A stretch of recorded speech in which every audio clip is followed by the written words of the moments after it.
नमस्कार दोस्तों, सबसे पहले आपका बहुत बहुत स्वागत है हमारे टीचिंग प्लेटफॉर्म शिक्षा सिटी पे।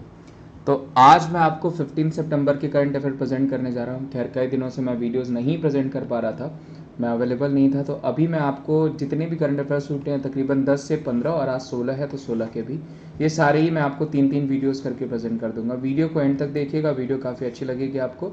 और वीडियो अच्छी लगती है तो इसे आप लाइक भी कर सकते हैं, शेयर और सब्सक्राइब भी कर सकते हैं। और एक्स्ट्रा डिटेल्स भी मैं इसके साथ बताऊंगा, तो आप कोशिश करेगा लिखने की। चले, सबसे पहला क्वेश्चन है, हिंदी दिवस is celebrated across the country on which day. Hindi दिवस पूरे देश में किस दिन को मनाया जाता है? तो देखिए, हिंदी दिवस हम सेलिब्रेट करते हैं 14 सितंबर को हर साल, ठीक है।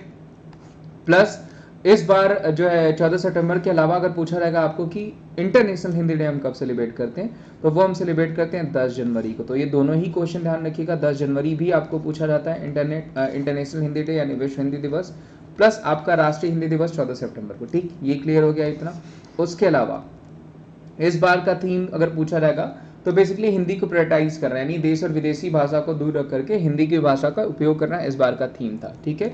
और 14 सितंबर को हम सेलिब्रेट करते हैं। परदेसी वस्तु परदेसी भाषा को भरोसा मत रखो, अपनी भाषा में उन्नति करो, इस बार का थीम था, ठीक है। जापान इंडिया मरीन एक्सरसाइज जाइमेक्स का कौन सा संस्करण बंगाल की खाड़ी में हुआ? ये दूसरा क्वेश्चन दोस्तों। तो देखिए, जापान के साथ हमारे बहुत सारे जॉइंट एक्सरसाइज होते हैं, ठीक है। जैसे आपका हो गया सहयोग काजिन, अगर पूछा जाएगा कि सहयोग काजिन हमारा किसके साथ होता है, तो वो जापान के साथ ही होता है, ध्यान रखिएगा। उसके अलावा अगर पूछा जाएगा जाइमेक्स जो कि आपके स्क्रीन पे किसके साथ होता है, तो जापान के साथ। धर्म गार्जियन भी ध्यान रखिएगा, धर्म गार्जियन भी हमारा किसके साथ होता है, तो वो भी जापान के साथ होता है, ये भी पूछा गया है।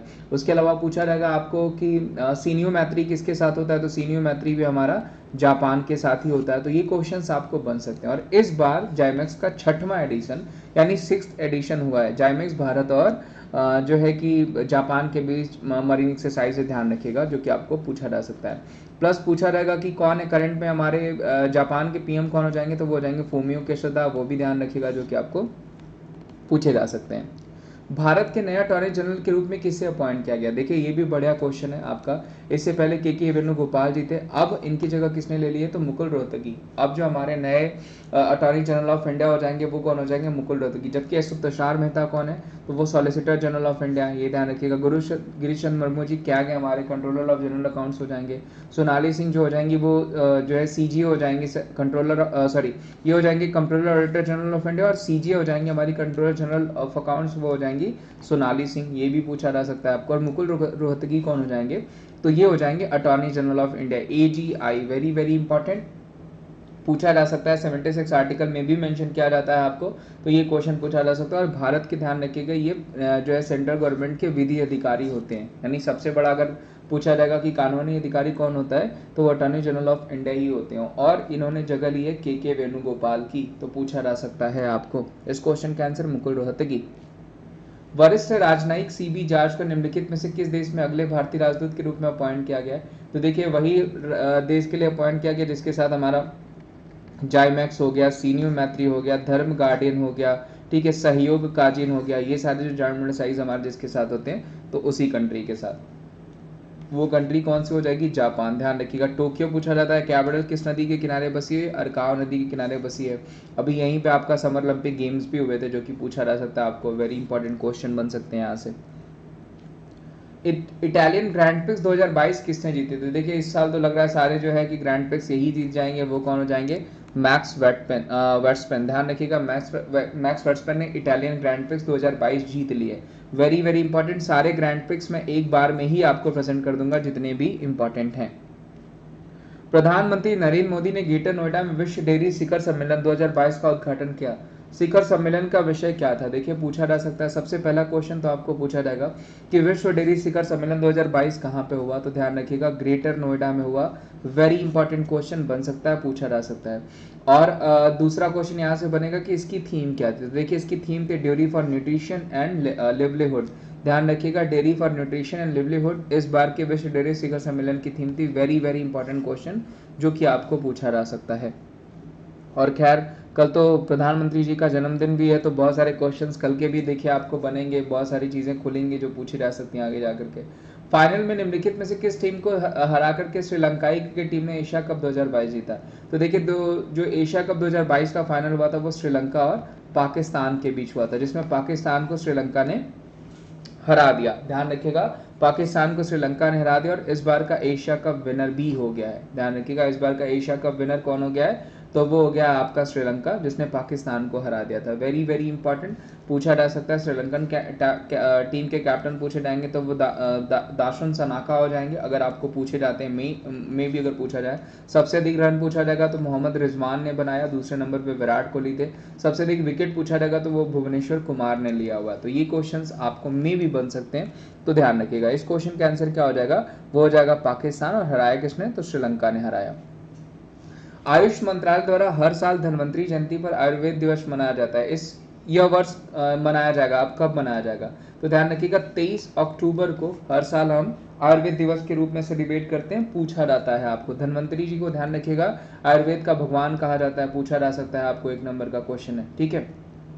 और हर साल धन्वंतरी दिवस हम कब सेलिब्रेट करते हैं, तो 23 अक्टूबर को सेलिब्रेट करते हैं। तो पूछा जा सकता है, अगर पूछा जाएगा आयुष मिनिस्ट्री किसके पास है, तो वो सर्वानंद सोनेवाल जी के पास है, ये भी ध्यान रखिएगा। डीबीएस ने डीबीएस बेटर लैंड लॉन्च कर बेटर वर्ल्ड लॉन्च करने का, डीबीएस बेटर वर्ल्ड लॉन्च करने का एक सैंडबॉक्स के साथ साझेदारी की। डीबीएस बैंक का अगर पूछा जाएगा मुख्यालय कहाँ पे, तो देखिए बेसिकली डीबीएस बैंक जो है वो आपका डेवलपमेंट बैंक ऑफ सिंगापुर के नाम से जाना जाता है, तो जाहिर सी बात है इसका हेडक्वार्टर कहाँ पे हो जाएगा, सिंगापुर में ही हो जाएगा। तो पूछा जा सकता है, 1 नंबर का क्वेश्चन यहाँ बनता है। डायमंड लीग फाइनल का खिताब जीतने वाले पहले भारतीय एथलीट कौन बन गए हैं, नीरज चोपड़ा, शिवपाल सिंह, अनु रानी या फिर Arshad Nadeem. Very easy question, इसका कमेंट बॉक्स में आपको जवाब देना है। वैसे मैं अभी पढ़ा भी दूंगा, फिर भी आप कमेंट बॉक्स में इसका जवाब दीजिएगा, बहुत इजी क्वेश्चन है आपका ये, ठीक है। तो ये थे आज के क्वेश्चन दोस्तों, और मैं जितने भी अभी के रहे हुए करंट अफेयर्स वो सारे ही मैं आपको प्रेजेंट कर दूंगा, ताकि ज़्यादा से ज़्यादा क्वेश्चन और डिटेल्स आपको मिल सके, ठीक है। उसके अलावा आपको पता है कि अनअकैडमी पे भी मेरी क्लासेस चलती हैं, कल से मेरी प्लस क्लासेस वहाँ पे शुरू हो रही हैं, तो जल्दी से आप प्लस क्लासेस में एनरोल कर लीजिए। और अभी तो आपके पास बहुत अच्छा बेनिफिट भी है कि आपको 30% तक ऑफ मिल रहा है, 20% का कोर्स से और 10% का अप टू कॉइन से भी मिल रहा है। तो आप चाहें तो जा करके सब्सक्रिप्शंस लेकर के इसका फ़ायदा उठा सकते हैं। बहुत सारे आपको नोट्स मिल जाएंगे एप्लीकेशन पे, जिसको आप स्टडी टैब में जा करके, नोट्स टैब में जा करके एक्सप्लोर करके जो भी डिजायर्ड टॉपिक है आप वो पा सकते हैं और लर्निंग स्टार्ट कर सकते हैं। एसएससी एग्जामिनेशंस के लिए, रेलवे एग्जामिनेशंस के लिए बहुत अच्छे अच्छे नोट्स बनाए गए। टॉप एजुकेटर्स की तरफ से टॉप बैचेस प्रेजेंट किया जा रहा है, बहुत ही अच्छे अच्छे एजुकेटर्स हैं। ऑल इंडिया रैंकर्स बैच है, वाईफाई की पूरी टीम है, सिलेक्शन बैच है, उसमें भी बहुत बड़े नाम है आपके हबरस और आगे मैथ्स पढ़ाने के लिए, और भी बहुत सारे टीचर्स हैं जो कि आपको बहुत अच्छे से वहाँ पे पढ़ा रहे हैं। लक्ष्य CHSL 2022-23 को भी ध्यान में रख करके आपको जो है बैच कोर्सेज चलाए जा रहे हैं। प्लस एम SSC स्टेनोग्राफर हो गया, एम बैच हो गया, जनरल स्टडीज़ पे जो कि आपके रेलवेज और SSC दोनों के लिए काफ़ी इंपॉर्टेंट है, वो बैच हो गया। करना क्या होता है, प्लस सब्सक्रिप्शन में देखिए आपको कोड यूज़ करना होता है डिस्काउंट्स पाने के लिए, तो वो विमरेश@14 कोड जो कि मैं आपको हर पेज पे ही बता दे रहा हूँ, वो हो जाएगा। उसके अलावा जो है कि किसी भी कैटेगरी में आप वो कोड यूज़ कर सकते हैं, जिससे आपको 30% का ऑफ हो जाएगा।